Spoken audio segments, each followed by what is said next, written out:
I'm Amisha. I spent years as a local news reporter, and I'm also a first-time mom. The way that I process news has completely changed. There's a story out of Minneapolis that involves a woman and an ICE agent, and the details of that story continue to unfold on a daily basis. Now, let's be clear, this is not a political video. Beyond the headline and the investigation, what continues to come back to me is that this woman was a mother, and not only that, she was someone's child. When you work in news, you know the nuts and bolts. You know what you can and what you cannot say, and how early information is changing. What you don't see is what reporters witness in real time. And when we see people, it is on the worst days of their lives. I'll never forget one night in Indianapolis. I was in a very popular district, and a young woman was shot and killed outside of a nightclub. I remember people finding out in real time, rushing to the scene and getting there to ask me questions as to what was happening, and I couldn't answer them at the time. Because when something happens like that in an active investigation, you are reporting what you see in the moment.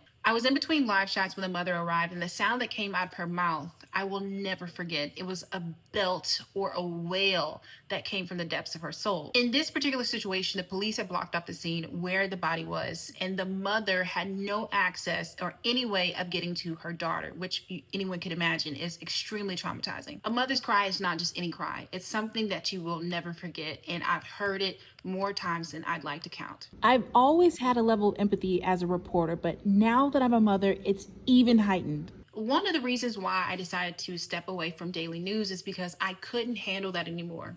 I couldn't continue to show up to crime scenes, hold my professionalism together while still standing in someone else's heartbreak. That really changes you. I don't have all the answers. I do know that the facts matter. I do know accountability matters. I do know that truth matters, but I also know that humanity matters. So when I watch the news now, I don't just see a headline. I see someone's child. I see someone's mom. I feel it completely different now. I'm sharing this because I know I'm not the only person that's seen a shift in how news is being reported. So if you are a parent, or scratch that, if you've ever loved someone deeply, I know you understand.